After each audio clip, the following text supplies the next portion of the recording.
Baik, Assalamualaikum warahmatullahi wabarakatuh. Izin semuanya, perkenalkan nama saya Terangkita Nanda Bangun.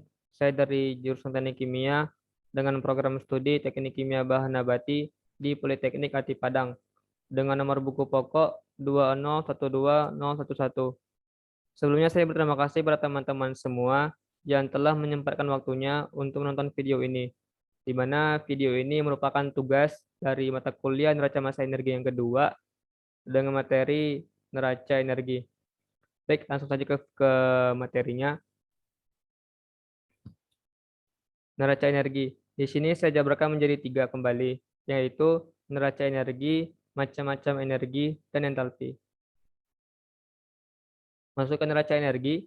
Neraca energi merupakan cabang keilmuan yang mempelajari kesetimbangan energi dalam sebuah sistem. Neraca energi ini dibuat berdasarkan pada hukum termodinamika yang pertama, di mana untuk bunyinya sendiri yaitu meskipun energi dapat berupa berbagai bentuk, jumlah total dari energi selalu konstan. Dan bila energi menghilang dari satu bentuk, maka akan muncul secara bersamaan dalam bentuk yang lainnya. Oke, yang selanjutnya, hukum ini berlaku untuk sistem dan lingkungannya, bukan hanya sistem saja. Karena pada setiap prosesnya, hukum ini memiliki syarat, yaitu panas dan kerjanya menyatakan energi yang berpindah melintasi batasan yang memisahkan sistem dan lingkungannya, dan tidak pernah tersimpan atau terkandung hanya dalam sistem saja. Nah, untuk persamaannya sendiri, untuk secara luasnya, yaitu untuk energi dari sistem ditambah dengan energi dari lingkungan sama dengan nol. Oke, masuk ke yang kedua, yaitu macam-macam energi. Energi sendiri merupakan kemampuan untuk menghasilkan atau kapasitas untuk menghasilkan suatu pengaruh. Untuk klasifikasi sendiri terbagi lagi atas dua. Yang pertama yaitu kelompok energi peralihan dan energi tersimpan. Nah, yang pertama yaitu energi peralihan. Terbagi lagi menjadi dua. Yang pertama panas dan kerja. Panas atau disimbol dengan Q merupakan peralihan energi dari satu benda ke benda lainnya karena perubahan suhu atau perbedaan suhu, di mana dirumuskan salah satunya dengan cara Q sama dengan M kali C kali delta T. Yang kedua itu kerja atau disimbolkan dengan W, merupakan energi yang dihasilkan dari aksi suatu gaya yang berpindah terhadap jarak. Nah, selanjutnya yaitu kelompok energi tersimpan. Saya membuatnya hanya 4 saja, mungkin ada yang lainnya. Untuk yang pertama yaitu energi potensial. Energi potensial merupakan energi yang dimiliki oleh bahan karena adanya pemindahan relatif terhadap bidang datum atau bidang vertikal. Untuk rumusnya sendiri yaitu EP sama dengan M kali G kali H, di mana M di sini merupakan massa, G yang gravitasi, dan H yang ketinggian. Nah, untuk yang kedua yaitu energi kinetik. Energi kinetik merupakan energi yang dimiliki bahan karena adanya kecepatan gerak dengan persamaan atau rumus EK sama dengan setengah mv kuadrat. Yang ketiga, energi dalam atau internal energi yang disimbolkan dengan huruf U, merupakan energi yang dimiliki oleh bahan karena aktivitas dan susunan molekul-molekulnya. Yang keempat, energi kimia, merupakan energi yang dimiliki bahan karena struktur atom dan dari reaksi kimia sendiri. Nah, di energi kimia ini ada lagi namanya energi nuklir, yaitu merupakan energi ikatan atau pelepasan partikel dalam inti atom. Dirumuskan atau disimbolkan dengan huruf E dengan persamaan mc kuadrat. Oke, masuk ke selanjutnya yang terakhir yaitu entalpi. Entalpi di sini saya jabarkan menjadi dua. Yang pertama entalpi dan perubahan entalpi. Untuk entalpi sendiri yaitu entalpi merupakan panas yang dipasok pada tekanan konstan dapat diukur sebagai perubahan sistem termodinamika sistem. Sifat termodinamika sistem dengan persamaan H sama dengan U ditambah P dikali dengan V. Nah, U di sini merupakan energi dalam, P merupakan tekanan absolut, dan V merupakan volume di sistem. Nah, di sini saya ambil referensinya dari Narayanan di chapter 12.2.4. Oke, selanjutnya itu perubahan entalpi. Di sini perubahan entalpi merupakan kalau reaksi dari suatu reaksi pada tekanan tetap. Nah, untuk pembagiannya sendiri itu saya hanya ambil tiga saja. Yang pertama, entalpi pembentukan standar. Yang kedua, entalpi peruraian standar. Yang terakhir, entalpi pembakaran standar. Nah, Masuk ke materi yang selanjutnya yaitu termokimia. Termokimia merupakan cabang keilmuan yang mempelajari energi yang menyertai perubahan fisika atau perubahan kimia. Nah, tujuan utama termokimia itu sendiri ialah pembentukan kriteria untuk ketentuan, penentuan, kemungkinan terjadinya, atau spontanitas dari transformasi yang akan diperlukan nantinya. Oke, kita masuk lagi ke materi panas pembentukan standar. Nah, di sini pengertiannya merupakan perubahan entalpi ketika satu mol senyawa terbentuk dari unsur-unsurnya pada kondisi standar, disimbolkan dengan delta HF, di mana untuk rumusnya sendiri yaitu sigma delta HF di produk dikurangi dengan sigma delta HF di reaktan. Untuk soal nantinya diperlukan beberapa data untuk mengisi jawaban untuk soal tersebut di data delta HF. Yang pertama yaitu delta HF produk yang nantinya akan diberikan oleh soal biasanya. Sama juga dengan delta HF di reaktan. Terus selanjutnya itu koefisien. Koefisien merupakan angka yang ada di sebelah senyawa. Admission contohnya saja dengan 2CO2. 2 merupakan koefisien di situ. Diperlukan nantinya di delta HF itu sendiri. Yang keempat yaitu massa. Massa di sini diperlukan nantinya untuk mencari nilai mol. Mol sangat diperlukan dalam data yang ada nanti di entalpi pembentukan standar. Nah, selanjutnya itu panas reaksi. Panas reaksi atau kalor reaksi merupakan perubahan energi dalam reaksi kimia dalam bentuk kalor. Alatnya sendiri untuk menentukan panas reaksi merupakan kalorimeter. Kalorimeter merupakan suatu alat yang digunakan menggunakan teknik pencampuran dua zat dalam satu wadah. Umumnya digunakan untuk menentukan kalor jenis satu zat. Nah, kita ambil saja contoh soal di sini. Pada perubahan dari 12,435 gram menjadi CO2 pada suhu reaksi yang semula 30 derajat Celcius, terjadi kenaikan suhu sebesar 0,484 derajat Celcius. Apabila panas jenis kalorimeter 200 kilokalori per gram derajat, berapa delta H tiap mol karbon yang dibakar?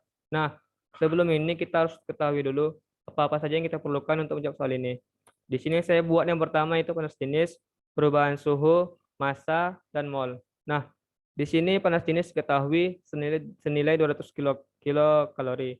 Yang kedua perubahan suhu diketahui senilai 0,484 dari 30 kenaikannya. Yang ketiga itu massa senilai 12,435 gram. Yang keempat mol. Yang ini nanti yang kita perlu cari.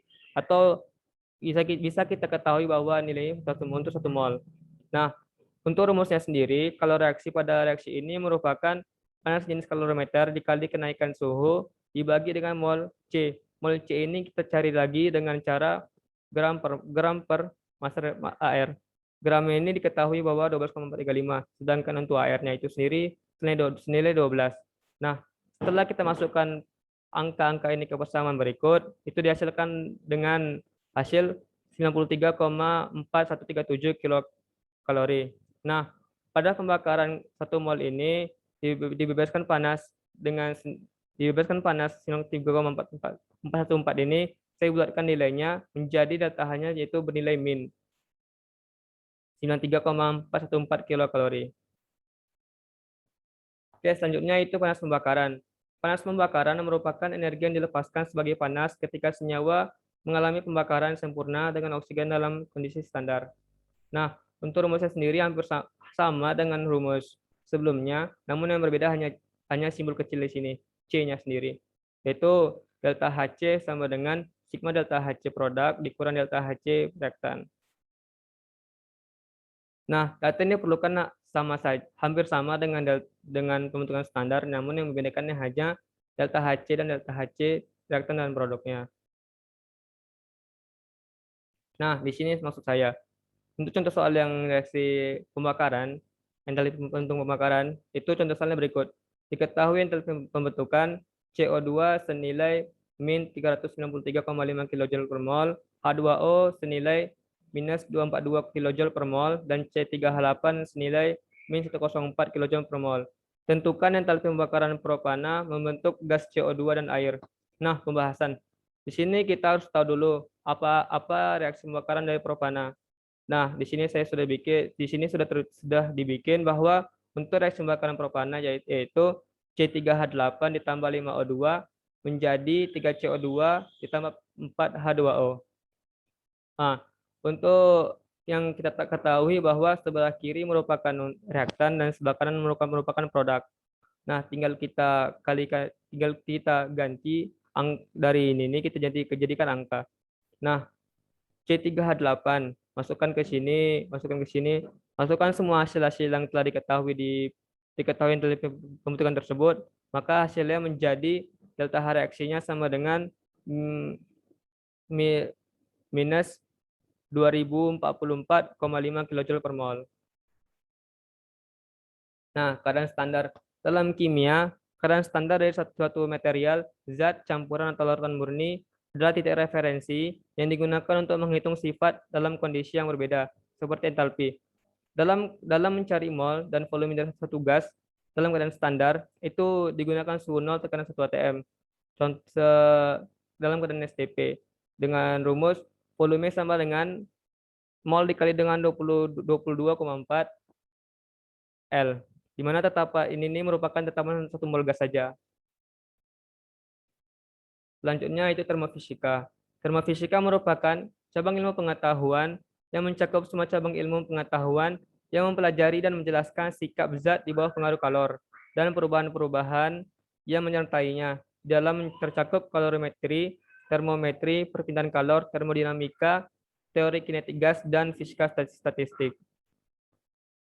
Selanjutnya itu panas sensibel. Nah, di sini panas sensibel merupakan panas yang menyebabkan terjadinya kenaikan atau penurunan temperatur, namun wujudnya tidak berubah. Dengan rumus Q sama dengan M kali C dikali dengan delta T atau del2 kurang T1. Di mana M di sini merupakan massa benda, C merupakan panas jenis, T2 kurang T1 merupakan perubahan suhunya.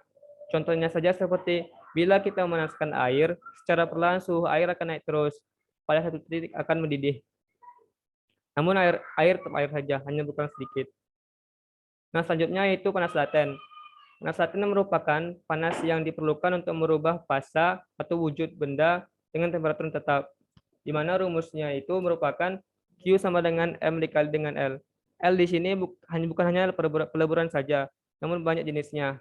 Contohnya seperti M kali U untuk uap, M kali L untuk lebur. Untuk macam-macamnya itu yang saya dapat hanya 4. Yang pertama kalor laten peleburan, kalor laten pembekuan, kalor laten pengembunan, dan kalor laten penguapan. Baik, hanya itu yang bisa saya sampaikan.